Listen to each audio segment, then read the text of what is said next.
चलो स्टार्ट करें।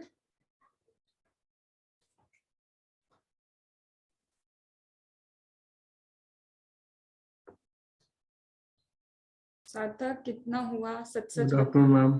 Good afternoon. Ma'am director में कहाँ पहुंचे? मैम वो इंडिपेंडेंट डायरेक्टर तक तो मतलब मेरे हिसाब से मैं कॉन्फिडेंट हूँ। उसके आगे एक बार फिर से मीटिंग्स का फिर से करना है अच्छा, रिवाइज। और what about questions? Ma'am question वो वही इंडिपेंडेंट डायरेक्टर के लॉ बॉम्ब से करे थे मैंने, वो उससे तो नहीं लॉ करे बॉम्ब से कंपाइलर। हुआ, उसके बाद कंपाइलर का क्या हुआ?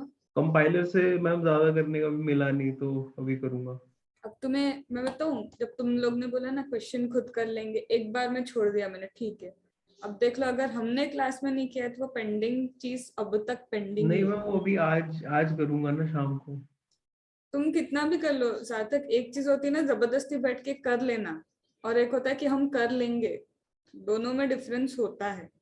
अब उस चीज के चक्कर में वो डायरेक्टर के क्वेश्चंस अब तक टंग रहे हैं तुम्हारे कि बस हो जाएंगे के भरोसे में।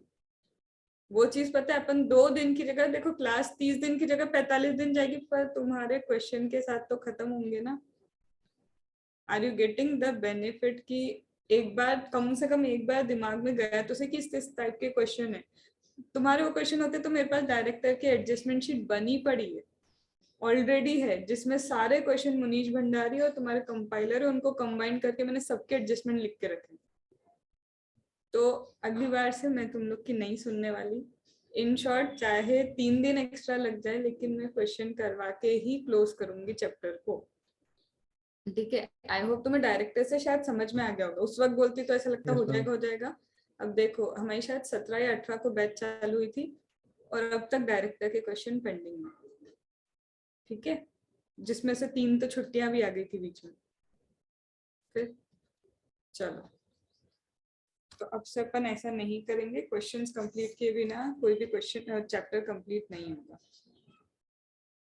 चलो, अब मीटिंग में मैं एक बार जल्दी से क्विकली रिवाइज कर देती हूँ जो मीटिंग में किया। डेली एक रिवीजन जरूरी है। तो सबसे पहले हमने देखा था बोर्ड मीटिंग, और बोर्ड मीटिंग और एजीएम को सिर्फ तुम सुनना सार्थक, ठीक है? और video okay on ma'am. Of करने में ध्यान दोनों मत दो, सिर्फ सुनते जाओ, वीडियो ऑन रखो।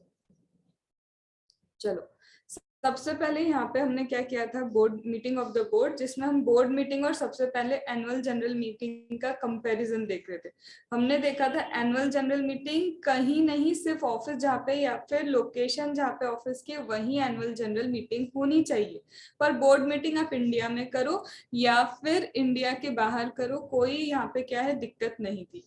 एजीएम में हमने देखा था एनुअल जनरल मीटिंग जरूरी है क्या, कि नेशनल हॉलीडे पे नहीं होनी चाहिए।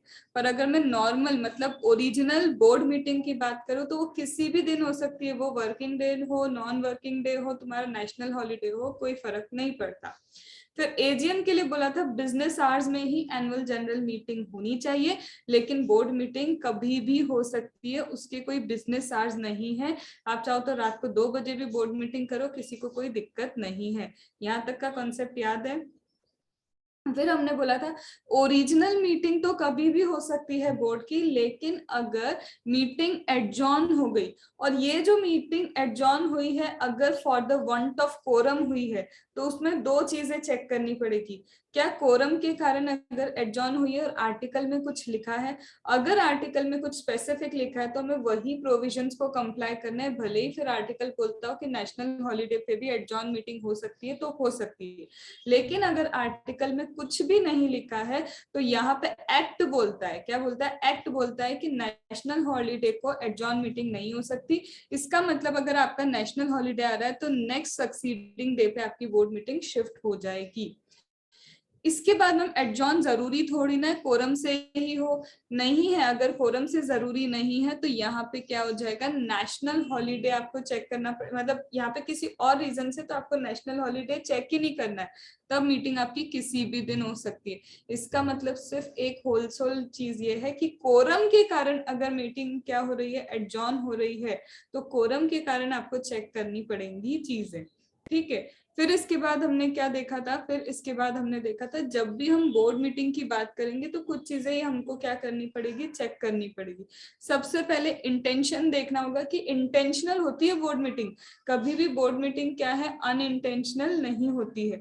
बोर्ड मीटिंग क्या होती है, इंटेंशनल होती है। इसका मतलब बकायदा नोटिस जाएगा, नोटिस जाके ही बोर्ड मीटिंग होती है, अदरवाइज बोर्ड मीटिंग नहीं होती है। अगर 4 बोर्ड ऑफ डायरेक्टर्स ऑफिस में अचानक से एक दिन मिल जाए और बैठ के बातचीत कर रहे, उसको बोर्ड मीटिंग बोलेंगे नहीं, वो अनइंटेंशनल है, वो बोर्ड मीटिंग नहीं होती। बोर्ड मीटिंग करते वक्त प्रोविजन ऑफ द आर्टिकल भी देखना कि आपके आर्टिकल में कोई स्पेसिफिक चीज तो नहीं दी है बोर्ड मीटिंग से रिलेटेड, तो आपको वो कंप्लाई करना पड़ेगा। थ्रू आउट द मीटिंग क्या करना होगा, ओवरऑल बोर्ड मीटिंग जब चल रही है, थ्रू आउट द मीटिंग आपको कोरम क्या करनी पड़ती है, मेंटेन करनी पड़ती है, जो सेक्शन नंबर 174 में दी हुई है। फिर बोलते हैं बोर्ड मीटिंग बुलाने की पावर बोर्ड के पास है, किसी और के पास नहीं है। कंपनी सेक्रेटरी नोटिस जरूर बना सकता है बोर्ड मीटिंग का, लेकिन बोर्ड मीटिंग कॉल करने की पावर बोर्ड के पास होती है, ना तो शेयर होल्डर के पास है, ना किसी और के पास है। और बोर्ड मीटिंग का नोटिस हर एक डायरेक्टर को जानना चाहिए। तो हर एक डायरेक्टर, चाहे वो डायरेक्टर इंटरेस्टेड हो, चाहे वो डायरेक्टर खुद बोल दे कि मैं ये मीटिंग अटेंड नहीं कर पाऊंगा, उससे कोई डिफरेंस नहीं बनेगा, मुझे बोर्ड मीटिंग का नोटिस हर एक डायरेक्टर को सेंड करना ही पड़ेगा। बोलते हैं कि बोर्ड मीटिंग में कभी भी कोई प्रॉक्सी नहीं हो सकता। सही है, आपके डायरेक्टर का कोई प्रॉक्सी नहीं होता, क्योंकि बोर्ड मीटिंग में स्ट्रेटेजी डिस्कस होती है, इंपॉर्टेंट मैटर डिस्कस होते हैं, तो वहां किसी अनजान इंसान को आप प्रॉक्सी बना के नहीं ला सकते हो। बोर्ड मीटिंग में जो भी रेजोल्यूशन पास होगा, हर एक डायरेक्टर, चाहे वो प्रेजेंट था, प्रेजेंट नहीं था, वोट कर रहा था, वोट नहीं कर रहा था, वोट अगेंस्ट में किया था, फेवर में किया था, ये सब मैटर नहीं करेगा। बोर्ड मीटिंग का रेजोल्यूशन हर एक डायरेक्टर पे बाइंडिंग होता है। जब बात करते हैं हम ओपीसी की 1% कंपनी की, तो वहां पे अगर वहां पे एक ही डायरेक्टर होता है, तो वहां पे बोर्ड मीटिंग करने की कोई रिक्वायरमेंट नहीं होती है। इसके बाद आते हैं हम कितनी बोर्ड मीटिंग करनी है। तो सबसे पहले जैसे ही कंपनी का इनकॉर्पोरेशन होता है, एक बोर्ड मीटिंग आपको करनी होगी पहली, जो कब करनी होगी, with in 30 days of incorporation. उसके बाद आपको हमेशा क्या करनी है, हर साल में कम से कम मिनिमम 4 बोर्ड मीटिंग तो करनी पड़ेगी। क्या मैम मैक्सिमम पे जा सकते हैं, मिनिमम 4 चाहिए, 4 से कम नहीं चलेगी। इसके बाद आप 5 करो, 6 करो, 10 करो, 11 करो, उससे हमको कोई मतलब नहीं है। मिनिमम बोर्ड मीटिंग से हमारा मतलब है कि कम से कम इतनी होनी चाहिए। और ये होती है कैलेंडर ईयर में, जनवरी से 31 दिसंबर के बीच में कम से कम 4 बोर्ड मीटिंग आपकी चाहिए। फिर बोलते हैं ये जो बोर्ड मीटिंग है, इन दोनों के बीच का जो गैप है वो कितना होना चाहिए। बोलते हैं 120 डेज से ज्यादा गैप नहीं हो सकता है। लेकिन कुछ कंपनी ऐसी है जहां पे बोला है बोर्ड मीटिंग का गैप 90 डेज से ज्यादा होना ही चाहिए, और बोर्ड मीटिंग 4 नहीं चाहिए एक साल में, हमें सिर्फ 6 मंथ के अंदर क्या चाहिए, हर 6 कैलेंडर मंथ में एक बोर्ड मीटिंग ही चाहिए। तो बोलते हैं कि अगर सेक्शन 8 कंपनी है, तो उसने अगर 137 या 92 में कोई नॉन कंप्लायंस नहीं किया है, तो हर 6 महीने में वो एक मीटिंग कर सकती है। यहाँ पे नॉट एप्लीकेबल क्या लिखा है, यहाँ पे 90 डेज का गैप एप्लीकेबल नहीं है फॉर सेक्शन 8 कंपनी। इसके अलावा dormant company, small company, OPC company को स्पेसिफिकली बोला है। देखो डॉर्मेंट में मैं बार बार बोलती हूँ, याद रखना, यहाँ 137-92 का काम नहीं है, क्योंकि डॉर्मेंट कंपनी के पास तो सिग्निफिकेंट अकाउंटिंग ट्रांजैक्शन ही नहीं होते हैं। तो जब इनके पास सिग्निफिकेंट अकाउंटिंग ट्रांजैक्शन है ही नहीं, तो इससे याद रखना, स्मॉल कंपनी डॉर्मेंट ओपीसी को 137-92 का कंप्लायंस चेक नहीं करना होता है। यहाँ पे भी आपको 6 मंथ्स में क्या करना होगा, 6 कैलेंडर मंथ में एक बोर्ड मीटिंग करनी है, लेकिन यहाँ पे गैप 90 डेज से कम का नहीं हो सकता है। 120 में 120 से ज्यादा गैप नहीं चाहिए, और यहाँ पे 90 से कम गैप नहीं चाहिए। इसके अलावा प्राइवेट कंपनी, स्टार्टअप के लिए भी सेम कंडीशन है, 137-90 में कोई डिफॉल्ट नहीं किया है, तो हर 6 महीने में एक बोर्ड मीटिंग कर लो, और दोनों के बीच का डिफरेंस 90 डेज से कम नहीं होना चाहिए। फिर क्या था ma'am, notice of the board meeting, compulsory mandatory return notice होना चाहिए, ओरल पे क्रॉस लगा के रखा है। कोई भी फॉर्मेट चलेगा, फॉर्मेट कोई जरूरी नहीं है। क्या एक्ट बताता है कि क्या क्या चीजें लिखी हुई होनी चाहिए नोटिस में, एक्ट ने कुछ भी नहीं बोला है, पर एक जनरल अंडरस्टैंडिंग है कि किस दिन मीटिंग हो रही है, क्या टाइम पे हो रही है, कहाँ हो रही है, इतना तो कम से कम बोर्ड मीटिंग में देना ही पड़ेगा, उसके नोटिस में देना पड़ेगा। क्या मैम एजेंडा लिखने की जरूरत पड़ती है बोर्ड मीटिंग के नोटिस में? इन जनरल एक्ट ने तो नहीं बोला कि आप एजेंडा लिखो, पर अगर आपका आर्टिकल है और आपके आर्टिकल में लिखा है कि आपको कंपलसरी एजेंडा, इन जनरल मतलब क्या होता है कि मीटिंग में हम क्या क्या डिस्कस करने वाले, तो बोलता है अगर एक्ट आपका आर्टिकल बोलता है कि कंपलसरी आपको कि क्या करना है, एजेंडा लिखना है, तो ये बाइंडिंग होगा, फिर आप हर एक नोटिस में एजेंडा लिखोगे, अदरवाइज एक्ट ने कोई कंपल्शन नहीं रखा है। लेकिन हाँ, ये एक गुड सेक्रेटेरियल प्रैक्टिस होती है कि आप क्या करो, अच्छी प्रैक्टिस ये है कि आप एजेंडा लिख लो ताकि सामने वाले को पता हो कि कौन से डिस्कशन होने वाले, वो वेल प्रिपेयर्ड रहे। लेकिन 3 ऐसी चीजें हैं, 3 ऐसी जगह है, सेक्शन है, जहां आपको स्पेसिफिक नोटिस देना पड़ेगा। स्पेसिफिक नोटिस का मतलब है आपको एजेंडा लिखना ही पड़ेगा वहां पे, ऐसा एक्ट ने कंपल्शन किया है। ऐसे तो एक्ट कहीं कंपलसरी करता नहीं है, सिर्फ इन 3 सेक्शन में कंपलसरी करके रखा एक्ट ने कि आपको क्या करना पड़ेगा, एजेंडा लिखना पड़ेगा।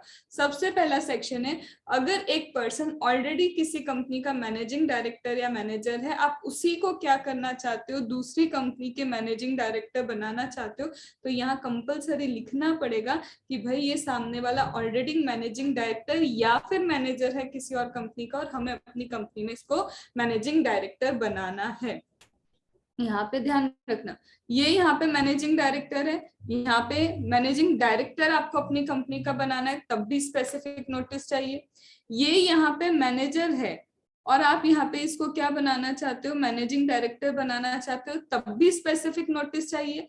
ये यहाँ पे क्या है, मैनेजिंग डायरेक्टर है और आप यहाँ पे इसको अपनी कंपनी का मैनेजर बनाना चाहते हो, तब स्पेसिफिक नोटिस नहीं चाहिए, क्योंकि यहाँ पे क्लियरली क्या लिख के रखा है कि ये ऑलरेडी मैनेजिंग डायरेक्टर मैनेजर है और आपको अपनी कंपनी में इसको मैनेजिंग डायरेक्टर बनाना है।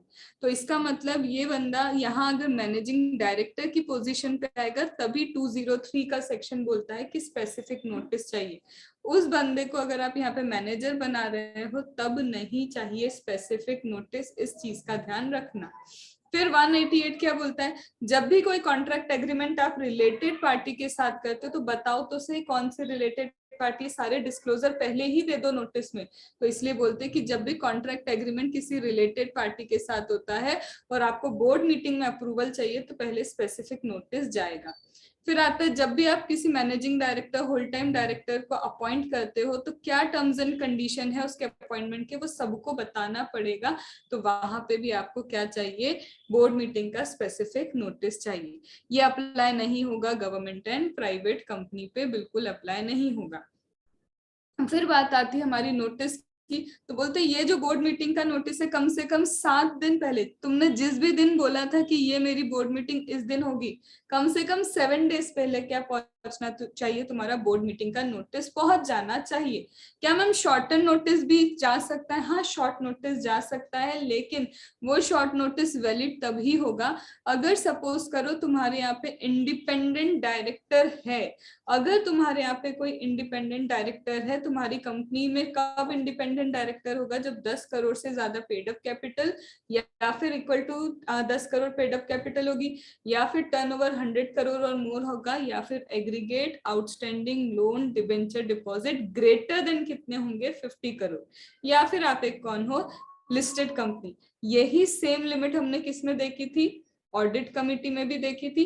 यही same limit nomination remuneration committee में भी, तीनों में क्या है, लिमिट सेम ही है। Independent, audit committee, nomination remuneration committee, तीनों की सेम लिमिट है। तो बोलते हैं अगर आपकी वो कंपनी है जिसमें इंडिपेंडेंट डायरेक्टर है, तो बोलते हैं शॉर्ट नोटिस वैलिड तभी होगा कि अगर ये एक अर्जेंट बिजनेस है तब, एंड दूसरी कंडीशन ये है कि कम से कम एक इंडिपेंडेंट डायरेक्टर उस मीटिंग में प्रेजेंट होना चाहिए। सपोज करो इंडिपेंडेंट डायरेक्टर नहीं पहुंच पाया, तो बोलते हैं जो भी डिसीजन आपने उस बोर्ड मीटिंग में लिया है उसको आपको सर्कुलेट करना होगा सारे डायरेक्टर्स को, और डिसीजन तभी फाइनल होगा कम से कम एक इंडिपेंडेंट डायरेक्टर उसको क्या करेगा, रेटिफाई करेगा, मतलब ओके है सब, ऐसा बोल देगा, तभी ये डिसीजन आपका क्या होगा, वैलिड होगा। लेकिन मैम हमारी वो कंपनी है जिसपे इंडिपेंडेंट डायरेक्टर की रिक्वायरमेंट ही नहीं है, ऐसे केस में रेक्टिफिकेशन का कोई प्रोविजन एप्लीकेबल नहीं होगा और आपने जब भी अर्जेंट बिजनेस के लिए शॉर्ट नोटिस दिया है वो ऑलवेज क्या रहेगा, वैलिड रहेगा। फिर इसके बाद क्या था मैम, आप नोटिस की बात करो तो नोटिस ओरिजिनल मीटिंग का भी जाता है, तो क्या हमें एडजॉर्न मीटिंग का भी नोटिस देना है? तो जनरली तो कोई नोटिस नहीं जाता है एडजॉर्न मीटिंग का, और लाइन क्या है, क्योंकि ये मियर कंटिन्यूएशन है ओरिजिनल मीटिंग का, ये सिर्फ क्या है, ओरिजिनल मीटिंग जो आपकी चल रही है उसका मियर कंटिन्यूएशन हो रहा है, तो इसलिए यहाँ पे क्या है, कोई फ्रेश नोटिस की जरूरत नहीं है। लेकिन फिर से अगर आर्टिकल ने स्पेसिफिकली बोला है, आर्टिकल की बात मानो, या फिर जो इंडेफिनिट टाइम तक आपकी मीटिंग एडजॉर्न हुई, आपको भी नहीं पता कि 15 दिन बाद मीटिंग होगी, 25 दिन बाद हो सकता है, किसी डॉक्यूमेंट के कारण, कोई डॉक्यूमेंट मेरे पास अवेलेबल नहीं था, इसके कारण मीटिंग एडजॉर्न कर दी गई, तो अब नहीं पता वो डॉक्यूमेंट अवेलेबल 1 महीने बाद होगा, 2 महीने बाद होगा, या 15 दिन में ही अवेलेबल हो जाएगा, तो ये तो मीटिंग एडजॉर्न हुई इनडेफिनिट टाइम, जिसको बोलते हैं हम साइंड आए। तो ऐसे में क्या करना पड़ेगा, जब भी मीटिंग होगी ऑब्वियस से आपको एक फ्रेश नोटिस इशू करना ही पड़ेगा। फिर ये बोर्ड मीटिंग का नोटिस, जैसा हमने बोला, हर एक डायरेक्टर को सेंड होना चाहिए, चाहे वो इंटरेस्टेड डायरेक्टर हो, ऑल्टरनेट डायरेक्टर हो, ओरिजिनल डायरेक्टर हो, या फिर वो डायरेक्टर हो जिसने पहले ही बोल दिया भाई मैं मीटिंग अटेंड नहीं कर सकता हूँ। अगर आपसे इंटेंशनली या फिर अनइंटेंशनली कोई डायरेक्टर छूट जाता है, उसको आपने नोटिस नहीं दिया, इंटेंशनली या अनइंटेंशनली एक डायरेक्टर छूट गया, मैंने नोटिस नहीं दिया, तो बोलते वो रिजोल्यूशन क्या हो जाएगा, उस मीटिंग का रिजोल्यूशन वॉइड हो जाएगा। वॉइड कब हो जाएगा, अगर एक सिंगल डायरेक्टर भी उस पर क्या देता है, ऑब्जेक्ट करता है, ऑब्जेक्ट मतलब ऑब्जेक्शन लेता है, एक सिंगल डायरेक्टर ने भी ऑब्जेक्शन ले लिया कि भाई ऐसा क्यों कि इस डायरेक्टर को तुमने छोड़ दिया, या फिर वो खुद डायरेक्टर बोलता है मेरे को नोटिस ही नहीं मिला, तो एक भी ऑब्जेक्शन आता है, तो ये क्या हो जाएगा, वॉइड हो जाएगा तुम्हारा रिजोल्यूशन। लेकिन अगर कोई भी ऑब्जेक्शन रेज नहीं करता है, या फिर जो लोग एब्सेंट थे उन्होंने भी कोई कंप्लेन नहीं की कि भाई बड़ा शॉर्ट नोटिस था या हमको नोटिस ही नहीं मिला, मतलब कहीं से कहीं तक अगर कोई ऑब्जेक्शन नहीं आता है, तब आपका क्या हो जाएगा, वो नोटिस वैलिड ही रहेगा। फिर इसके बाद आते हैं मैम, मीटिंग कैसे अटेंड करनी है, सार्थक यहाँ से तुम्हारा छूटा था, ध्यान रखना। मीटिंग कैसे अटेंड कर सकते हो, मीटिंग चाहो तो इन पर्सन खुद जाके मीटिंग अटेंड कर लो, मीटिंग ऑडियो विजुअल मीन्स के थ्रू आप अटेंड कर सकते हो। इन शॉर्ट जैसे अभी हम वीडियो कॉन्फ्रेंसिंग कर रहे हैं, ऑडियो भी सुनाई दे रहा है और दिखाई भी दे रहा है, तो ऑडियो विजुअल मीन्स। फिर यहाँ पे बोलते हैं ये चीज अब हमको नहीं लिखनी है, ये पहले थी कि कुछ चीजें वीडियो कॉन्फ्रेंसिंग में अटेंड नहीं की जा सकती, डिस्कस नहीं की जा सकती, लेकिन अब जब कोविड आ चुका है तो उस टाइम तो बहुत सारी चीजें वीडियो कॉन्फ्रेंसिंग से ही होती, तो इन्होंने इन चीजों को भी हटा दिया है और बोला अब ये चीज क्या हो सकती है, वीडियो कॉन्फ्रेंसिंग के थ्रू भी चल सकती है। इसमें बोलते रूल हैं 3 था, ये शायद रूल 3 था ना? नहीं, ये रूल 3 नहीं था, ये उसका एक एक्सेप्शन था, रूल 3 तो अब अपन पढ़ने जा रहे हैं, ठीक है।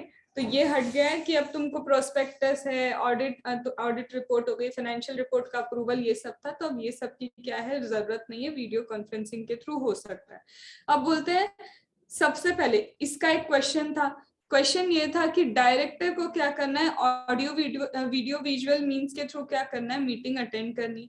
कंपनी क्या कर रही है, कंपनी अरेंजमेंट अच्छा नहीं कर पा रही, इसलिए खुद डायरेक्टर अरेंजमेंट प्रॉपर कर रहा है कि मैं क्या कर पाऊँ, वीडियो कॉन्फ्रेंसिंग के थ्रू मीटिंग अटेंड कर पाऊँ, तो वैलिडिटी बतानी।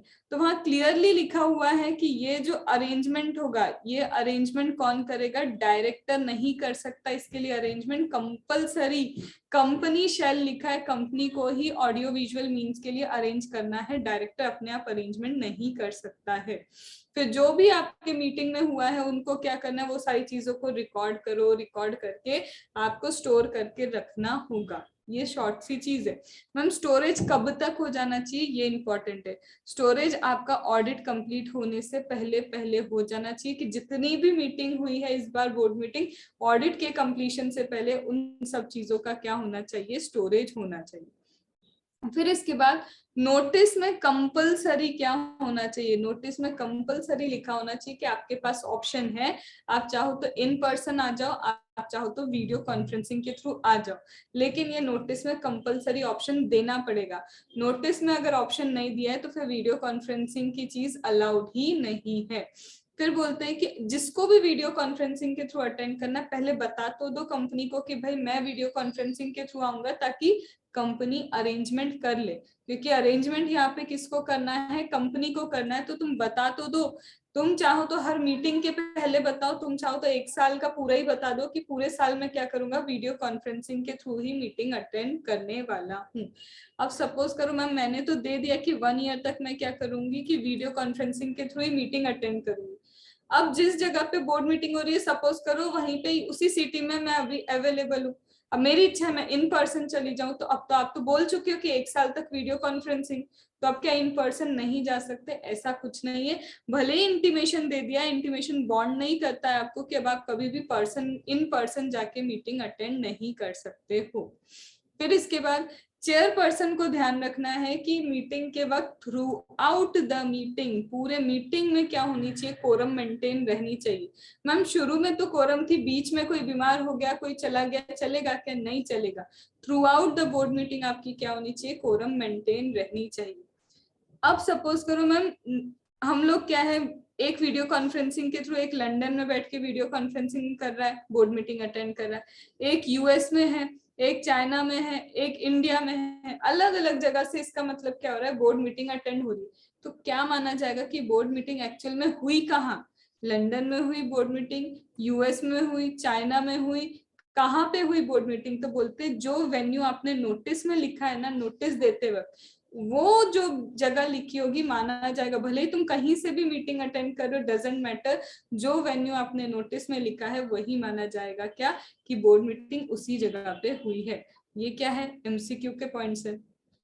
तुमको बता दिया 4 डायरेक्टर ने यहाँ से अटेंड किया, नोटिस में लिखा है board meeting to be held on this place.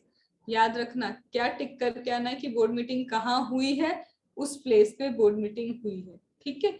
फिर उसके बाद बोलते हैं एक स्टैट्यूटरी, जब भी बोर्ड मीटिंग होती है स्टैट्यूटरी रजिस्टर वहां मेंटेन होता है, जिसमें हर एक डायरेक्टर को क्या करना पड़ेगा, साइन करना पड़ेगा। तो स्टैट्यूटरी मीटिंग में क्या होता है, हर डायरेक्टर को स्टैट्यूटरी रजिस्टर साइन करना होता है।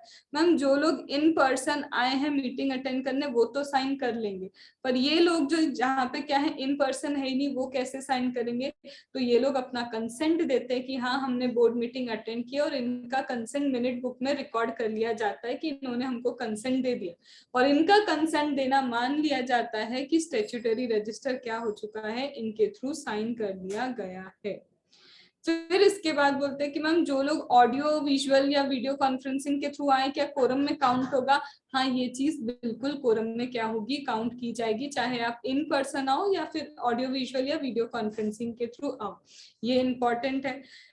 जब भी वीडियो कॉन्फ्रेंसिंग या जो भी हो बोर्ड मीटिंग हो रही है, तो बोर्ड मीटिंग की क्या होती है, चेयरपर्सन जो होता है पूरी समरी अनाउंस करता है कि ये चीजें हमने डिस्कस की, इन्होंने कंसेंट दी, इन्होंने कंसेंट नहीं दी, इन्होंने ये बोला, उन्होंने वो बोला, पूरी समरी देता है।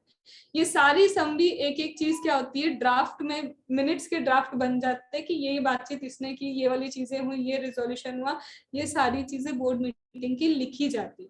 पर ये फाइनल ड्राफ्ट नहीं होता है, ये फाइनल मिनट्स नहीं होती, ये ड्राफ्ट मिनट्स होते हैं। इन ड्राफ्ट मिनट्स को क्या करेंगे, विद इन 15 डेज, मीटिंग खत्म होने के बाद 15 दिन के अंदर हर एक डायरेक्टर को ये ड्राफ्ट मिनट्स पहुंचेंगे, ताकि अगले 7 दिन में ये लोग बता दे कि हाँ भैया ये ड्राफ्ट बिल्कुल सही है। क्यों ऐसा बोल रहे हैं, सपोज करो अपन तीनों की अभी बोर्ड मीटिंग हो रही है, मैंने क्या किया, लिखे पूरे मिनट्स वगैरह लिखे, कंपनी सेक्रेटरी ने, अब हमको एक एक डायरेक्टर को क्यों देना है? सपोज करो मेरे कहने का मतलब ये था कि ये वाली जो प्रोजेक्ट है मैं अभी नहीं 4 हफ्ते बाद क्या करना चाहिए, एक्सेप्ट करना चाहिए। पर हो सकता है दूसरों को ये लगा और कंपनी सेक्रेटरी को ये लगा कि मैं बोल रही हूँ कि करो ही मत ये प्रोजेक्ट। तो एक बार इनको दिखा तो दो कि जो ये कहना चाहते हैं वही मैसेज कन्वे हुआ है ना। तो ड्राफ्ट मिनट्स में सपोज करो पढ़ के उन्हें लगा नहीं ये मेरा इंटेंशन ये कहने का नहीं था, ये चीज गलत लिख दी आपने, तो वो क्या बोल सकते हैं 7 दिन में कमेंट देके कि ये चीजें करेक्ट कर लो, वो करेक्शन करवा सकते हैं। उनके एक बार करेक्शन हो गए उसके बाद क्या हो जाएगा, उसके बाद मिनट बुक फाइनल हो जाएगी, और फाइनल मिनट बुक में आपके ये मिनट्स क्या हो जाएंगे, चले जाएंगे। अगर सपोज करो मैम इन्होंने कंफर्म भी नहीं किया और कुछ लिख के भी नहीं दिया, अगर कुछ लिख के नहीं दिया है तो मान लिया जाएगा कि मिनट्स क्या कर दिया आपने, अप्रूव कर दिया, और यही क्या हो जाएंगे, आपके फाइनल मिनट्स हो जाएंगे। मैम नोटिस कैसे सेंड हो सकता है, हाथ में दे दो, पोस्ट के थ्रू दे दो, इलेक्ट्रॉनिक मोड के थ्रू, कैसे भी नोटिस दे सकते हो, लेकिन नोटिस में कंटिंजेंसी नहीं होना चाहिए कि अगर ये इवेंट हुआ तो ही हम बोर्ड मीटिंग करेंगे, ऐसा कंटिंजेंसी वाला मिनट्स नोटिस नहीं होना चाहिए, that is not good at law. और कोई भी डिफॉल्ट करते हो नोटिस इशू करने में पेनाल्टी कितनी है, 25,000 की आपकी क्या होती है, पेनाल्टी होती है। ये सबसे बड़ा सेक्शन 173 था। आज लास्ट में रिवाइज करा रही हूँ उसको, कल से तुमको ही करना है, कल से मैं आगे एनीहाउ बढ़ना पड़ेगा, ठीक है। अब 174 क्या है, 174 is about the quorum of the board. Quorum मतलब कम से कम इतने लोग तो हो कि हमें पता हो कि रिजोल्यूशन कम से कम इतने लोगों ने पास किया है। तो बोलते हैं कि अगर आपकी सेक्शन 8 कंपनी है, सिर्फ सेक्शन 8 के लिए उन्होंने कोरम अलग दे के रखी और नॉर्मल कंपनी के लिए अलग कोरम दिए। तो बोलते हैं अगर आपकी सेक्शन 8 कंपनी कम से कम 8 मेंबर या फिर 25% of the total strength, total strength का कितना, 25% या 8 members whichever is less, कम से कम इतने लोग तो आपके क्या होने चाहिए, सेक्शन 8 कंपनी की बोर्ड मीटिंग में होने ही चाहिए। लेकिन मैम सपोज करो 8 मेंबर्स या फिर 25 हो, मेरा जो टोटल स्ट्रेंथ का 25% आ रहा है, जैसे सपोज करो हमारे यहाँ मेंबर्स कितने हैं, हमारे यहाँ सिर्फ 5 ही मेंबर्स हैं, और 5 मेंबर्स का अगर हम 25% करेंगे वो तो 1.25 ही आ रहा है। तो बोलते हैं ऐसे केस में जहां आपका एक ही मेंबर आ रहा है या फिर 2 मेंबर्स भी नहीं हो पा रहे, तो आप ऐसा मत करना कि एक ही मेंबर को कोरम मान लो, सब्जेक्ट टू 2 लिखा है, कम से कम 2 डायरेक्टर्स तो मीटिंग में चाहिए ही चाहिए, क्योंकि यहाँ लोअर लिखा है तो लोअर हो सकता है 1 भी आ जाए, तो बोलते 1 नहीं चलेगा, कम से कम 2 लोग तो होने ही चाहिए। फिर बोला है अगर नॉर्मल कंपनी है तो नॉर्मल कंपनी में जितना भी तुम्हारा टोटल स्ट्रेंथ है उसका 1/3 या फिर 2 director whichever is higher है। यहाँ पे, यहाँ लोअर इसलिए लिया, ऑलरेडी 8 मेंबर्स ले चुके हैं ये लोग, तो यहाँ पे वर्ड लोअर लिखते हैं, लेकिन कहीं और टोटल स्ट्रेंथ का 1/3 और 2 डायरेक्टर विच एवर इज, यहाँ पे क्या होगा, हायर होगा। अब ये टोटल स्ट्रेंथ ऑफ डायरेक्टर में क्या एक्सक्लूड करेंगे, तो बोलते हैं इसमें अगर कोई इंटरेस्टेड डायरेक्टर है जिसकी वैकेंसी हो चुकी है, चला गया वो यहाँ से, तो कोई भी क्या है आपका इंटरेस्टेड डायरेक्टर है जो क्या है जिसकी प्लेस ऑलरेडी वेकेंट हो चुकी है, उसको टोटल स्ट्रेंथ में काउंट मत करना, बाकी को आप सबको क्या करोगे, टोटल स्ट्रेंथ में काउंट करते हुए चलोगे। मैम यहाँ पे कोरम लिखिए 2 डायरेक्टर या 1/3 of the total strength whichever is higher. तो हम ऐसा कर सकते हैं 2 से भी कम, हम आर्टिकल में लिख दे कि नहीं 1 डायरेक्टर से ही बोर्ड मीटिंग का काम बन जाएगा, आप लोअर नहीं कर सकते लिमिट। 174 में जो लिमिट दी उससे नीचे नहीं जा सकते।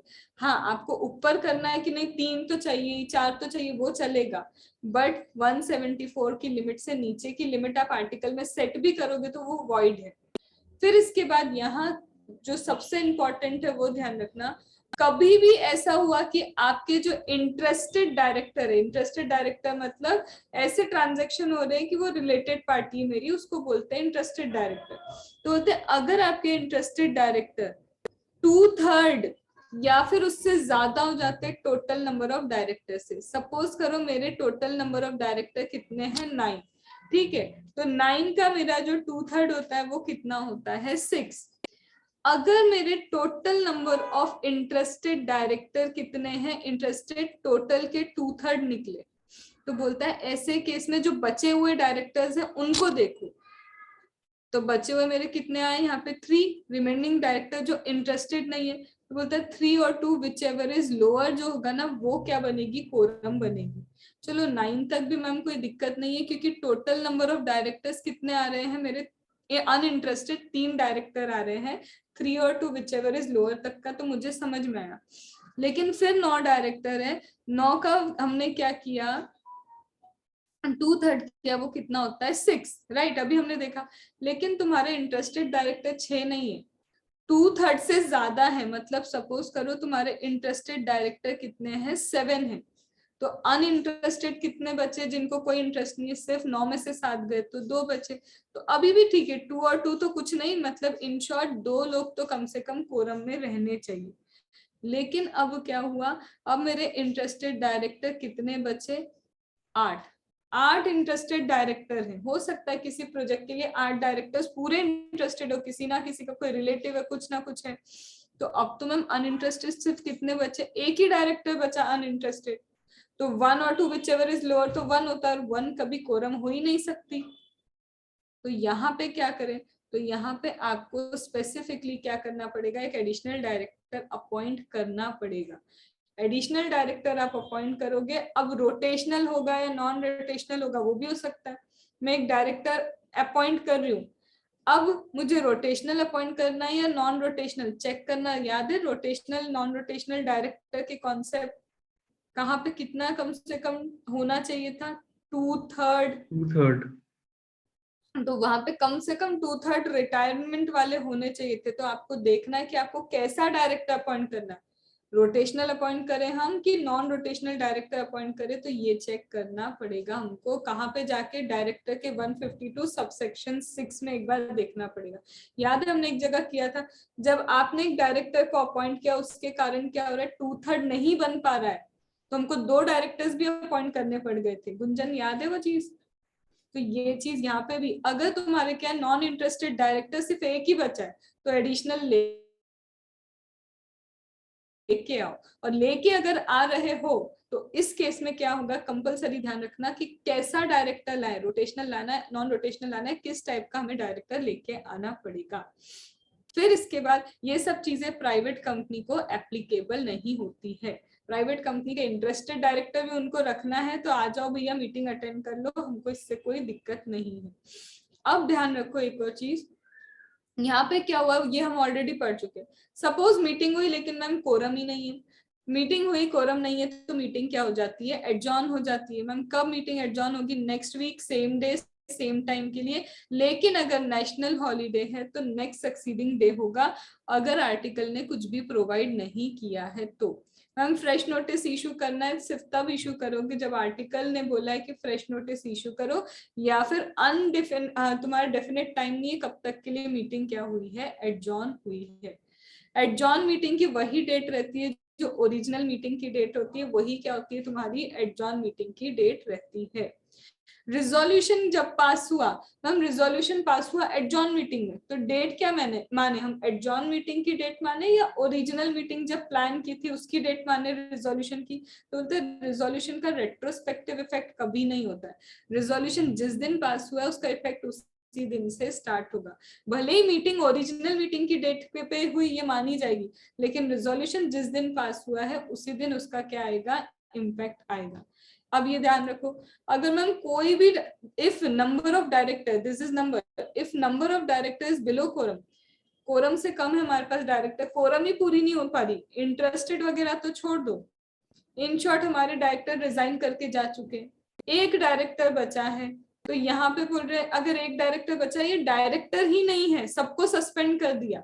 242 सेक्शन है जिसमें ट्रिब्यूनल सारे डायरेक्टर्स को सस्पेंड कर देता है। तो या तो तुम्हारे पास कोई डायरेक्टर ही नहीं है, या तो ले देके एक ही डायरेक्टर बचा है। अब एक डायरेक्टर तो कोरम बना नहीं सकता क्योंकि कोरम मिनिमम 2 डायरेक्टर से बनती है।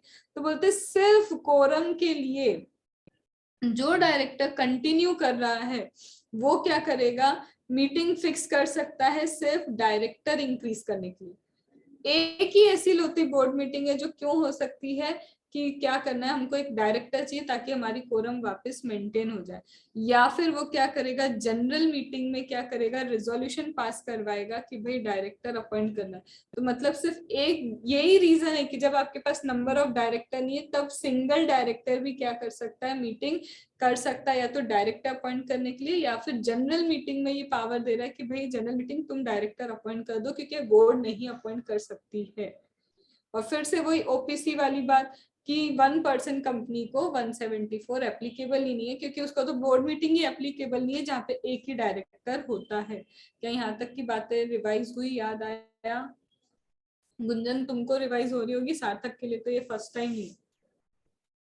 ठीक है, चलो इसके बाद आते हैं resolution bye circulation. Resolution bye circulation का मतलब क्या है, आपको लिख लिख के सबको जो भी रेजोल्यूशन पास कराना है सबके घर पे पहुंचा दो कि ये लो, ये रहा, ये हमको ये रेजोल्यूशन पास करवाना, हाँ या ना तुम लिख के भेज दो हमको।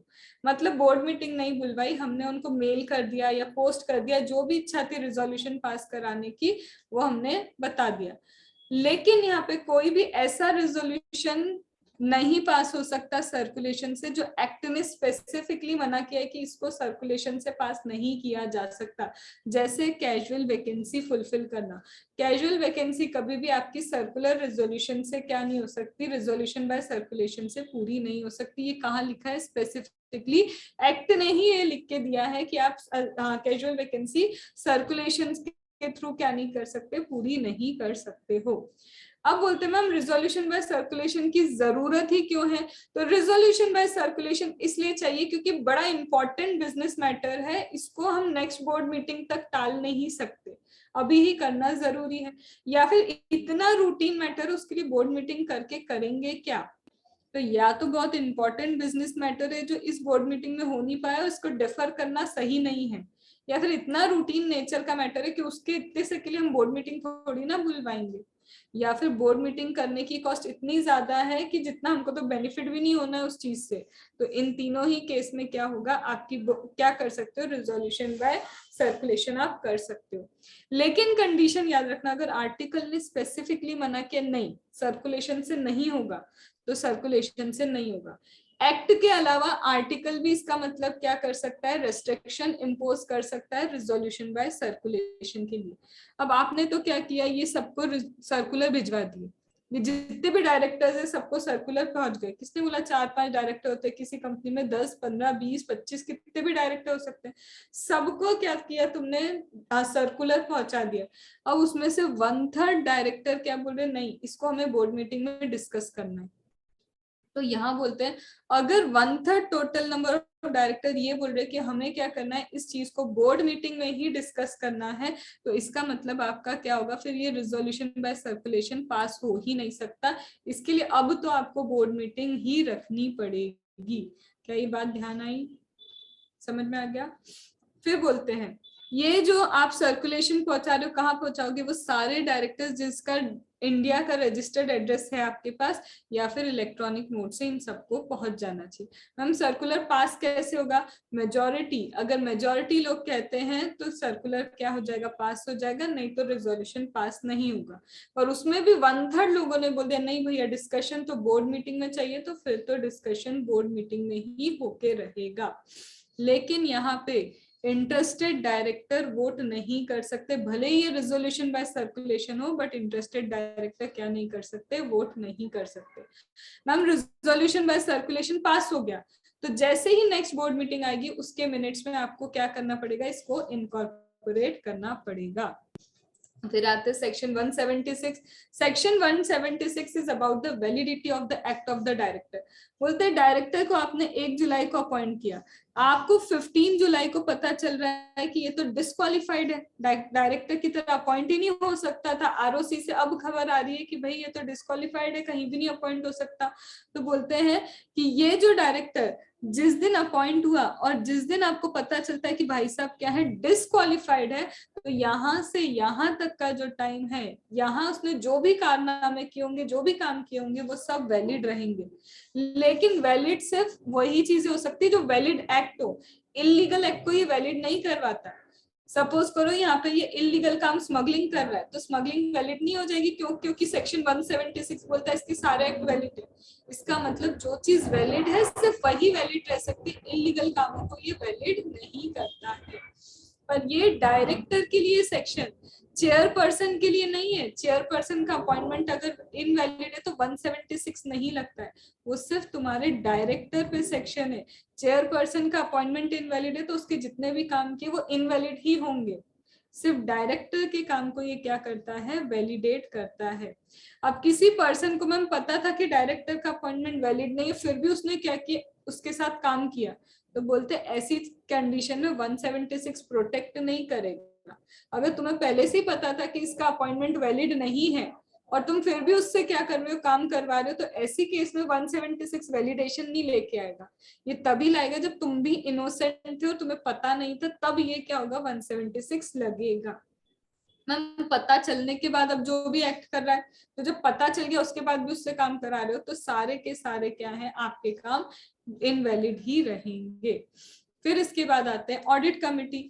तो जो हमने इंडिपेंडेंट डायरेक्टर के लिए देखा था, सेम वहीं पे यहाँ जो लिखा है वही लिमिट लिखिए कि अगर आप एक लिस्टेड कंपनी हो, मैंडेटरी है आपको ऑडिट कमिटी बनाना। अगर आप अनलिस्टेड पब्लिक कंपनी हो, मैंडेटरी है आपको इंडिपेंडेंट डायरेक्टर ऑडिट कमिटी, अगर क्या है पेड अप कैपिटल 10 करोड़ या उससे ज्यादा है, टर्नओवर 100 करोड़ या उससे ज्यादा है, aggregate outstanding loan debenture deposit greater than 50 crore है, नॉट इक्वल, इक्वल नहीं है यहाँ पे। लेकिन फिर वही देखो, joint venture, dormant, wholly owned subsidiary, इनको इन्होंने क्या किया है, एक्सक्लूड करके रखा है कि भाई तुमको क्या नहीं लगेगा, ऑडिट कमेटी नहीं लगेगी। मतलब जहां इंडिपेंडेंट डायरेक्टर की जरूरत नहीं है वहां पे ऑडिट कमेटी की भी इनको जरूरत नहीं है। तो सेम है पूरा की पूरा। यहाँ पे बोलते हैं कम से कम 3 डायरेक्टर तो ऑडिट कमेटी में रखो, लेकिन याद करो मेजॉरिटी डायरेक्टर इंडिपेंडेंट होना चाहिए।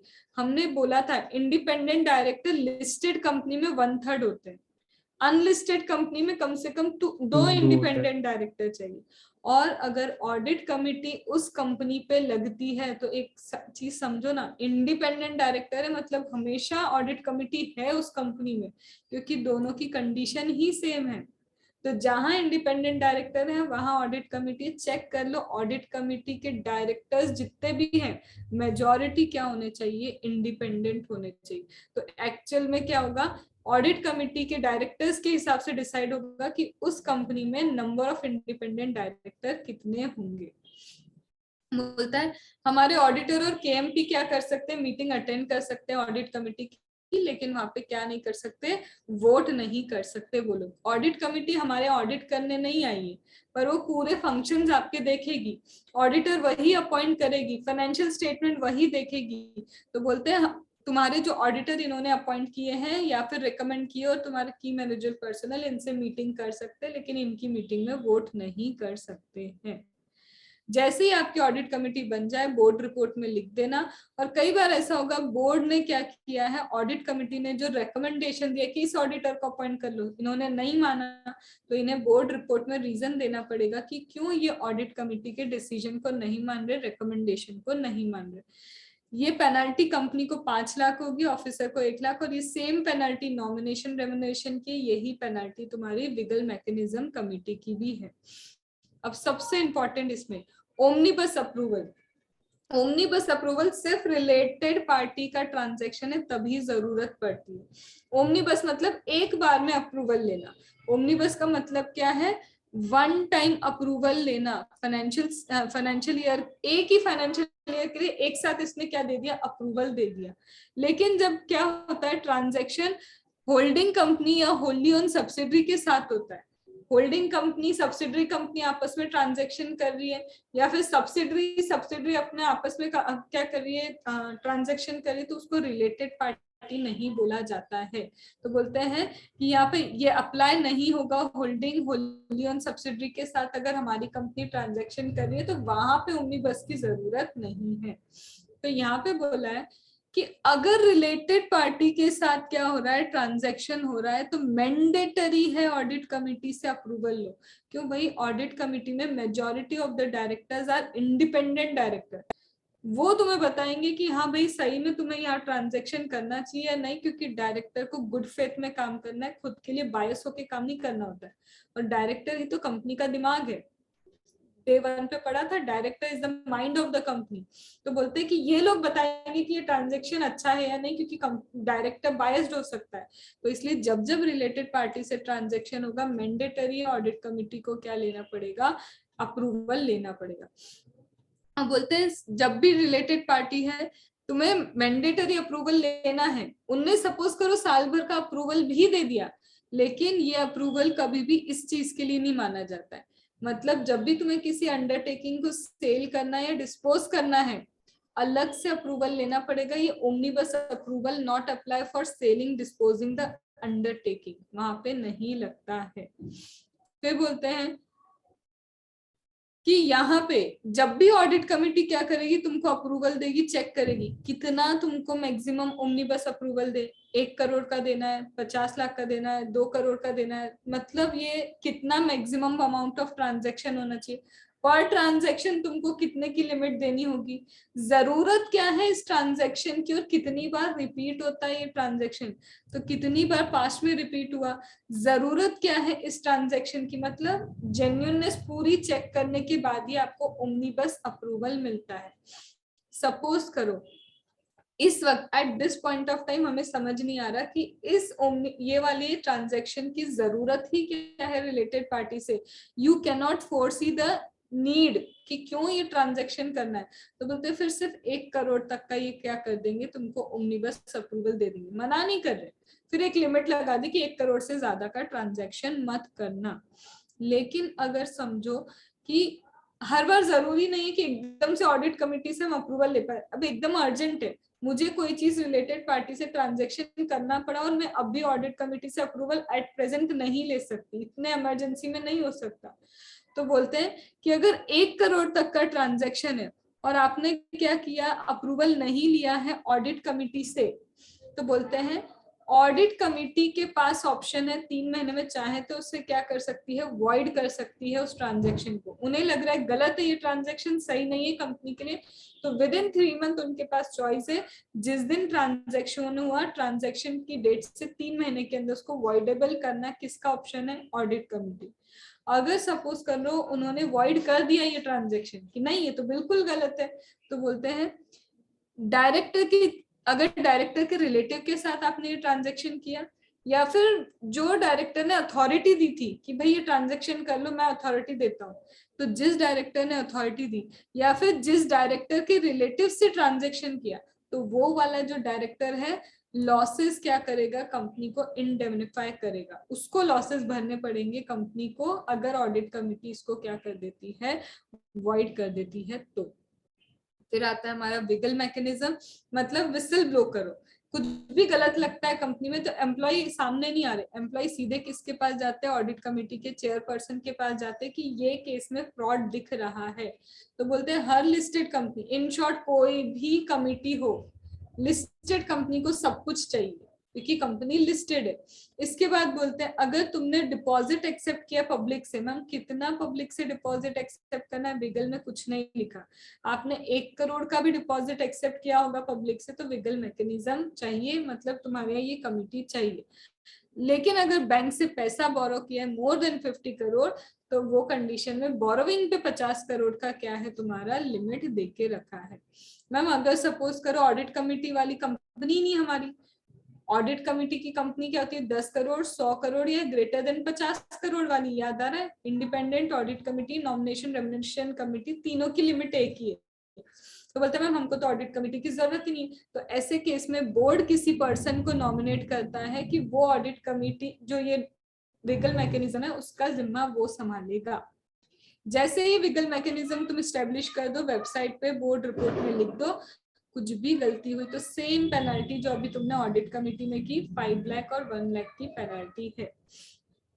फिर आता है नॉमिनेशन रेम्युनरेशन कमेटी, क्या ये फिर से सेम नहीं दिख रहा, वही इंडिपेंडेंट डायरेक्टर का, वही ऑडिट कमेटी का, वही नॉमिनेशन रेम्युनरेशन कमेटी का लिमिट, वहां पे भी ऑडिट कमेटी में लिखा है कम से कम 3 डायरेक्टर होने चाहिए, नॉमिनेशन कमेटी में भी बोला एटलीस्ट 3 डायरेक्टर होना चाहिए, लेकिन यहाँ नॉन एग्जीक्यूटिव डायरेक्टर चाहिए क्योंकि नॉमिनेशन डिसाइड हो रहा है तो हमारा रेम्युनरेशन डिसाइड हो रहा है, तो ऐसे बंदे को लाओ जो कंपनी में डे टू डे वर्क नहीं करता है, नहीं तो ये चाहेगा ही कि रेम्युनरेशन ज्यादा से ज्यादा मिले लोगों को ताकि उसको भी रेम्युनरेशन ज्यादा मिलेगा, इसलिए बोला कम से कम 3 नॉन एग्जीक्यूटिव डायरेक्टर और उसमें से भी फिर मेजोरिटी कितने की होनी चाहिए, इंडिपेंडेंट डायरेक्टर की।